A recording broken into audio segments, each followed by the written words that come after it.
News से जुड़ी हुई हूँ। ये फैक्ट शीट है, ये हिंदी में भी है, अंग्रेज में भी है, आप ले लीजिए जो भी आपको चाहिए।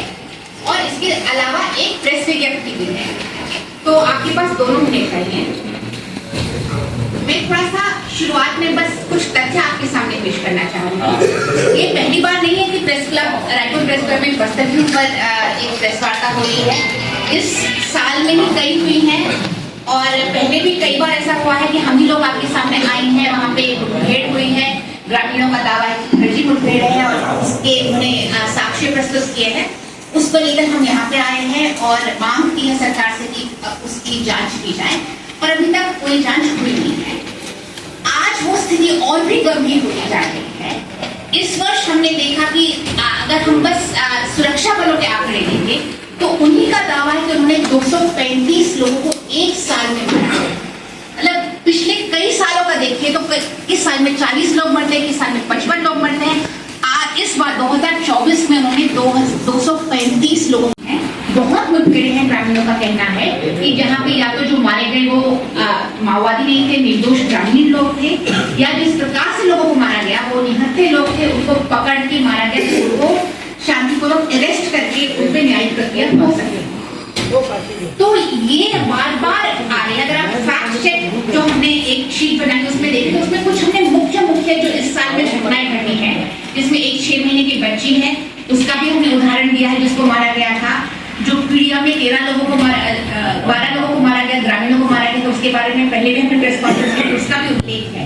तो इस साल बहुत ऐसी घटनाएं हुई हैं, पर अभी दिसंबर में ही बस 11 और 12 दिसंबर 2 दिनों में 3 मुठभेड़ें हुई हैं, जिसमें 10 लोगों को मारा गया है, कम से कम 10 लोगों को मारा गया है, और उनमें से केवल 2 की ये पुष्टि हो रही है कि हाँ ये माओवादी हैं।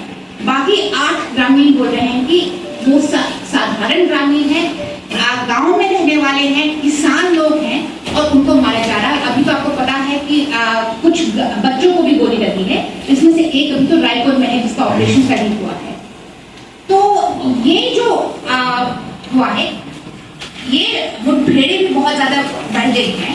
साथ में जो माओवादी हैं उनकी भी एक प्रक्रियात्मक हिंसा भी बढ़ गई है। इस साल कम से कम 60 लोगों को उन्होंने पुलिस मुखबरी के आरोप में मारा। और अगर ये देखा जाए तो दिसंबर के पहले हफ्ते में ही बीजापुर में 3 अलग-अलग घटनाओं में 3 लोगों को पुलिस मुखबरी में मारा गया। तो हिंसा बहुत बढ़ रही है। जो भी सरकार कह रही है कि वो नस्ल उन्मूलन कर रहे हैं, ऐसा तो कुछ दिख नहीं रहा है। हाँ, आदिवासियों पे बहुत ज्यादा अत्याचार हो रहा है। मैं बस थोड़ा सा समय लूंगी कि जो इस दिसंबर के 11 और 12 तारीख को जो 3 घटनाएं हुई हैं उनके बारे में थोड़ा सा डिटेल देने के लिए। याद रखा जाए कि हम में से कोई गया नहीं है।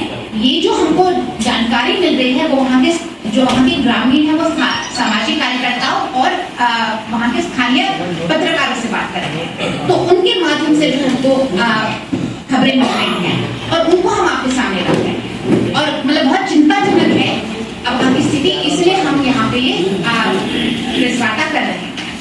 तो 11 तारीख को 2 मुठभेड़ों का आ रहा है। एक अबूझमाड़ में हुई है। आपको याद पता होगा कि नारायणपुर में एक बहुत बड़ा इलाका है जिसको अबूझमाड़ बोला जाता है, जहाँ पे Pvt, particularly vulnerable tribal groups, जो अति संवेदनशील आदिवासी समुदाय है, वहाँ पे रहते हैं, जिनका संरक्षण सरकार की जिम्मेदारी है। उनमें से कम 5 ग्रामीणों को मारा गया है 11 तारीख को। ग्रामीणों का ये कहना है कि वो खेत में काम कर रहे थे। उनका कुछ अलग प्रकार का धान होता है, धान उसका वो मिंजाई और कटाई का सीजन था। तब डीआरजी के लोग आते हैं वहाँ पे और वहाँ पे गोलीबारी करते हैं। लोगों को वहाँ पे महिलाएं थी, बच्चे थे और आदमी लोग थे, उनको गोलियां पड़ के लोग भागते हैं। 5 लोगों का वहाँ पे खत्म होने का वो बता रहे हैं। बाकी लोग जंगल भाग जाते हैं, कई दिनों तक वो जंगल में ढूंढते रहते हैं। अभी भी 2 लोग लापता हैं, मारे गए हैं या ऐसे अभी भी जंगलों में कहीं और भी चले गए हैं, नहीं पता है। 2 लोग अभी भी लापता हैं और कम से कम 4 बच्चों को भी गोली लगी है। 4 बच्चे जो भी बाहर में आए हैं। कुछ और हो सकता है कि गाँव में अभी भी हो जो डर के मारे बाहर नहीं आ रहे हैं। 4 लोगों को तो सोनी जी ये अस्पताल में ले गए थे। उसमें से 2 दंतेवाड़ा में एक अभी जगदलपुर में रेफर है और एक रायपुर में, जिसमें आपने देखा होगा एक्सरे में दिखा रहा है कि स्पष्ट वहां पे गर्दन में उसकी एक गोली अभी भी लगी हुई है। कल उसको ऑपरेशन करके गोली निकाली गई। तो ये बच्चों की बात हो रही है जहाँ पे मतलब बच्चे तो कोई आके माओवादी हो नहीं सकते। और भी खबरें हैं कि जब वहां पे गोलीबारी हुई तो वहां पे क्योंकि पूरा गांव आया हुआ था, तो वहां पे जब लोग भागे तो वहां पे बच्चे भी भागे, परिवार से जुदा हो गए। ऐसा सुनने को आ रहा है कि 4 बच्चे जो 8 साल से कम उम्र के थे वो अपने परिवारों से जुदा हो गए। वो भागकर जंगलों में चले गए और पूरी रात उन्होंने अकेले 8 साल से कम उम्र के बच्चे वो जंगलों में उन्होंने बताया गया। बाद में जब लोग उनको ढूंढते आए तो वो फिर अपने परिवार से मिले हैं। एक दूध मतलब एक बहुत ही 2 साल से कम उम्र का बच्चा जो दूध पीता था उसको भी उस पिता के साथ पिता को मारा गया, बच्चा वहीं पे छोड़ा गया। फिर वो कहीं किसी सिक्योरिटी पर्सन या किसी ने उसको एक और उठा के किसी और गांव में दिया। 4 दिन बाद वो अपनी मां से मिलता है। मतलब इस प्रकार की वहां पे वारदातें हुई हैं। ये अबूझमार्ग की बात है। दूसरा जो घटना हुई है 11 तारीख को, वो बीजापुर के पेदाकोरमा पंचायत के मुंगा गांव में है।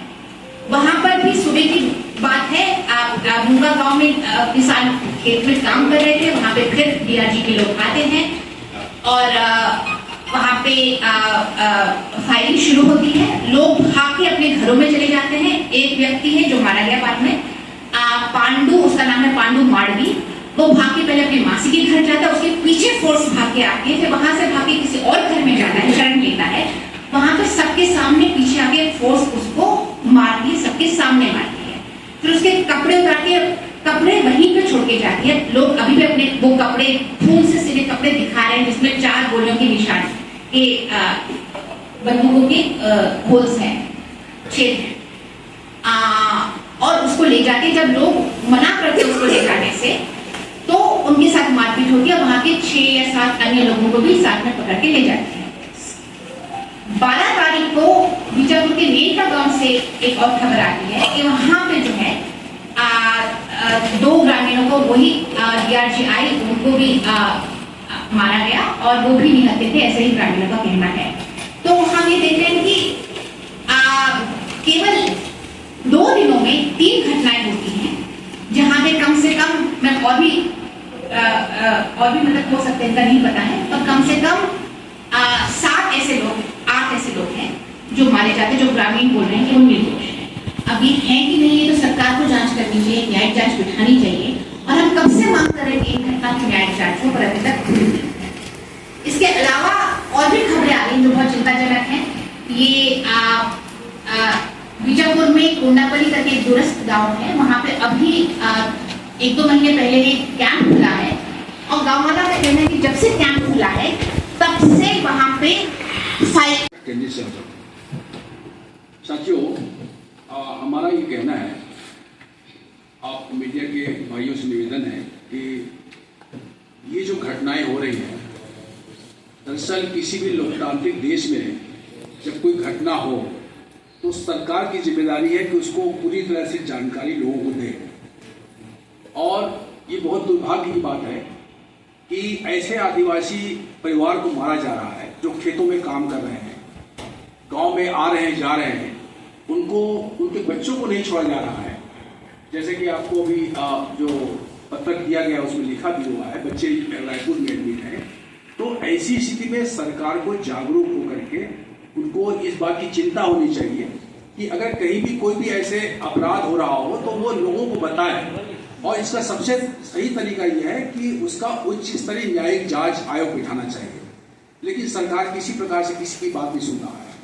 तो हमारा पीयूसीए का और हमारे तमाम जन संगठनों का ये कहना है कि सरकार को जितने भी राजनीतिक दल हैं, जितने भी जन संगठन है, आदिवासियों का संगठन है और भी गैर आदिवासी, सबको मिल करके एक शांति वार्ता होनी चाहिए और फैक्ट फाइंडिंग होना चाहिए कि क्या हो रहा है।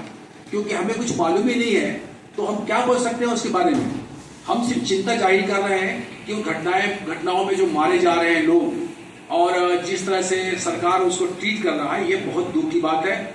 एक लोकतांत्रिक देश में जब हम रह रहे हैं तो उसका एक सिस्टम है, न्यायिक व्यवस्था है। तो हमारा ये कहना है कि शांति वार्ता बुलाना चाहिए, बातचीत करना चाहिए, और जो अपराध और जिस तरह के पुलिस के हाथों में जो घटनाएं हो रही हैं उसका उच्च स्तरीय न्यायिक जांच होना चाहिए। धन्यवाद।